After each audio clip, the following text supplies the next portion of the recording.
नमस्कार, कड़क बात में आपका स्वागत है।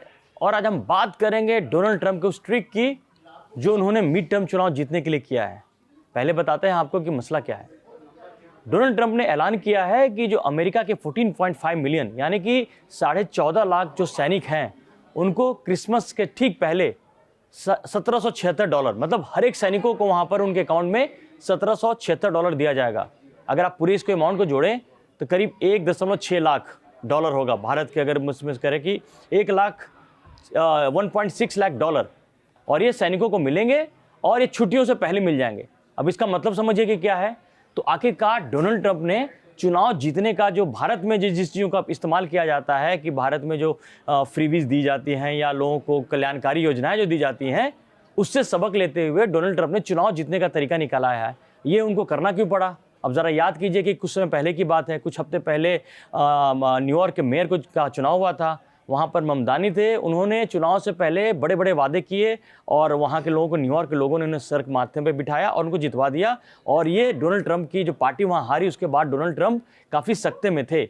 और भी चुनाव हुए जहाँ पर जो कुछ रिजल्ट, जो उपचुनाव के रिजल्ट है, उससे ट्रंप बहुत परेशान है। और वहाँ जो उनकी रिपब्लिकन पार्टी है वो लगातार चुनाव हार रही है और डेमोक्रेट्स फिर से आगे बढ़ते जा रहे हैं। ऐसे में डोनाल्ड ट्रंप परेशान है और आगे चाहते हैं कि जो मिड टर्म चुनाव होना, वहाँ पर सीनेट और कांग्रेस का जो चुनाव होता है हर 2 साल पे होता है। वैसे राष्ट्रपति का चुनाव 4 साल पे होता है, लेकिन वहाँ जो पार्लियामेंट है वहाँ के प्रतिनिधि को चुनने के लिए हर 2 साल पे चुनाव होता है। यानी कि मिड टर्म चुनाव 2026 के मार्च महीने में होना है। और अब ट्रंप को चिंता सता रही है कि अगर उन्होंने कुछ ऐसा नहीं किया तो चुनाव शायद वो हार जाएंगे, और हारने का नतीजा ये होगा कि जो बाकी उनका टर्म बचेगा वहाँ पर उनको पार्लियामेंट, वहाँ की जो पार्लियामेंट है, कांग्रेस और सीनेट से किसी भी बिल पर किसी भी चीज़ को पास करवाना बहुत ही मुश्किल हो जाएगा। आपको याद है कुछ समय पहले डोनाल्ड ट्रंप के वहाँ जो ट्रेजरी बिल जब पास नहीं हुआ तो इमरजेंसी लगाई गई थी। तो तमाम जो चीज़ें हैं, यानी कि डोनाल्ड ट्रंप जो भारत पर कितनी बारीकी से नज़र रखे हुए हैं, ये अब चुनाव जीतने का ट्रिक भी वो भारत से सीख रहे हैं। और उनको लगता है कि जो 14.5 लाख सैनिकों को अगर $1776 हर सैनिक को देंगे तो शायद वो मिड टर्म चुनाव जीत जाएंगे। ऐसा उनको लगता है, डोनाल्ड ट्रंप को लगता है। देखिए, इसकी 2 चीज़ें हैं। वो केवल सैनिकों को लाभ दे रहे हैं और चुनाव, लेकिन संख्या काफ़ी ज़्यादा है सैनिकों हाँ, की। वो बात सही है और संख्या काफ़ी ज़्यादा है। और ये संख्या पूरे के पूरे अमेरिका में हर 3, 4, 5 परिवार या 10 परिवार में से एक को रिफ्लेक्ट करेगा। तो ये बात सही है कि इसका एक व्यापक असर होने वाला है।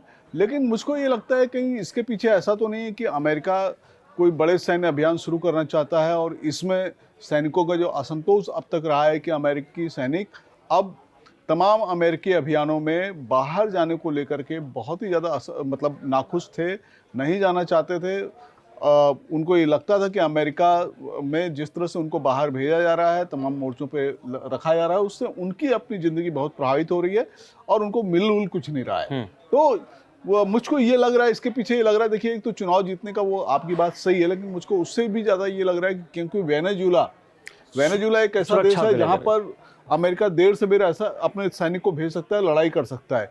दूसरा एक चीज़ और भी है कि बहुत ढेर सारे सैनिकों के एशिया में नए बेस बनाने की तैयारी हो रही है, वहाँ पे भेजा जा सकता है। और अमेरिकी सैनिकों का हाल यह है कि अब वो अपने देश से बाहर जाने में कतई इच्छुक नहीं है, क्योंकि उनको लगता है कि उनको नए परिवेश में जाना पड़ता है, मौसम से लड़ना पड़ता है, वहाँ पे उनको परिवार से दूर रहते हैं। तो ये सारी की सारी चीज़ें, पिछले दिनों इसका काफ़ी विरोध भी हो रहा था। और इसका कोई नतीजा भी ऐसा कोई पक्ष में नहीं निकलता। जैसे अफगानिस्तान में 2 दशक अमेरिकी सैनिक रहे, लेकिन अंत में क्या भाग के गए। और वहाँ भी ये हुआ कि बहुत नुकसान हुआ।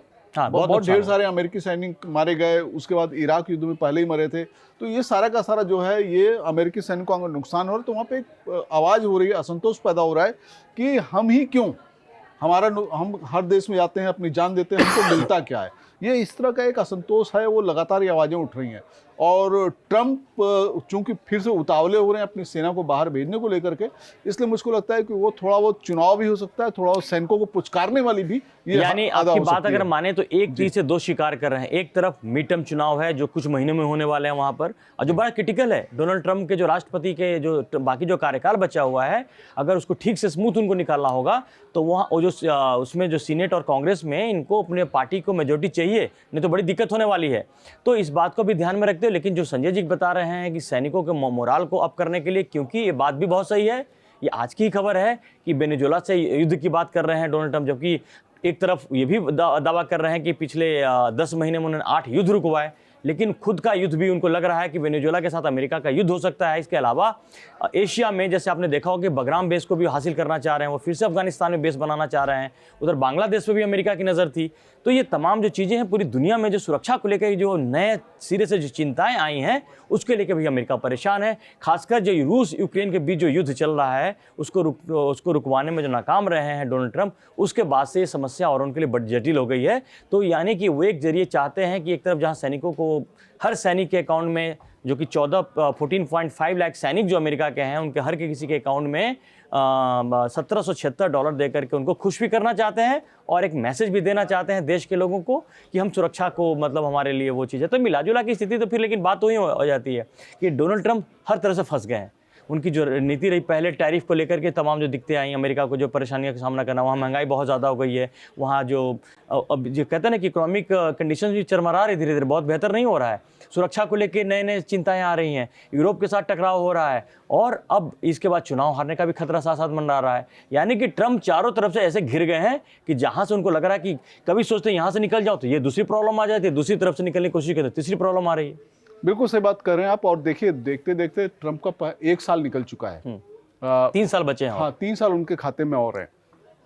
और उनका जो पहला साल था शुरू में बड़े मतलब अंदाज में उन्होंने शुरू करने की कोशिश की, ऐसा किया कि उनके पास एक जादू की छड़ी है और वो घुमाएंगे तो सब कुछ बदल देंगे। लेकिन धीरे धीरे उनको असलियत का एहसास हो गया कि वो जो भी छड़ी घुमा रहे हैं वो बहुत गलत तरीके से घूम रही है और उसका नुकसान ही अमेरिका को ज़्यादा हो रहा है। अब देखिए हम इसकी बात करते हैं कि पैसा उन्होंने बढ़ाया क्यों होगा। ये मिड टर्म का बात सही है, क्योंकि अभी जब ममदानी का चुनाव न्यूयॉर्क में हुआ और उसके साथ साथ कई राज्यों के भी चुनाव हुए थे, उन सारे राज्यों में अमूमन गवर्नर की पोजीशन पे या वहाँ की राज्यों की स्थिति में वहाँ पर उनको काफी बड़ा झटका लगा था, उनकी पार्टी चुनाव हारी। एक संकेत होता है इस तरह की जब रिजल्ट आता है, संकेत होता है। और अभी भी एक चीज और भी है, एक अभी अमेरिका में एक सर्वे हुआ है जिसमें ये हुआ कि क्या ट्रंप को फिर से चुनाव लड़ना चाहिए।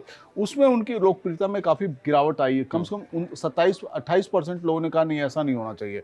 तो ट्रंप अब पूरी तरह से लोगों को खुश करने में लगे हुए हैं। दूसरे आप देखिए कंट्रडिक्शन है कि जब वो सत्ता में आए थे तब उन्होंने कहा था कि वो सारे सरकारी खर्चे कम कर देंगे, बहुत ढेर सारे लोगों को उन्होंने नौकरी से निकाला, सैलरी वैलरी भी लोगों की जस्टिफाइड करने की कोशिश की, उसमें भी बहुत ढेर सारे विरोध हुए, असंतोष हुआ। अब वो ये इस तरह का तोहफा देने जा रहे हैं। तो ट्रंप का पूरा शासन एक अंतर विरोधों से भरा हुआ शासन बन गया है। इसमें वो सैनिकों को कितना खुश कर पाएंगे, कितना नहीं कर पाएंगे, इसका कितना असर पड़ेगा भगवान जाने। क्योंकि देखिए 1700 अगर वो दे रहे हैं तो 1700 इतनी बड़ी रकम भी नहीं है। नहीं 17, लेकिन आप सोचिए $1776 दे रहे हैं, लेकिन वहां पर जो सैनिक है 14.5 लाख मैंने 14.5 लाख को दे रहे हैं। तो पूरा जो अमाउंट जो आता है $1.6 लाख, अमाउंट तो बड़ा है। जो अमेरिका की जो हालत है, जिस तरह की इकोनॉमिक हालत है, तो कोई ऐसा भी नहीं कि बहुत छोटा रकम है। तो मिलाजुला की स्थिति जहां पर अमेरिका की, देखिए आपने जो बात की अंतर विरोधों की जो बात की, तो हर टॉपिक पे अंतर विरोध है। टैरिफ को लेकर बात की, यूटर्न ले लिया। आप उन्होंने खर्चे कम करने की बात की, खर्चे ज्यादा करें। आप देखिए कि इसको लेकर एलन मस्क के साथ भी उनकी लड़ाई हुई।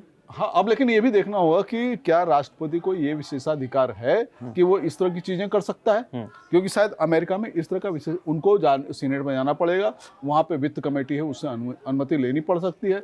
हो सकता है कि ये अनुमति उनकी लटका दी जाए। और दूसरा एक चीज और भी है, अमेरिका में इस तरह की जो चीजें होती हैं, जो राहत देने वाली चीजें होती हैं, इनका बहुत विरोध होता है।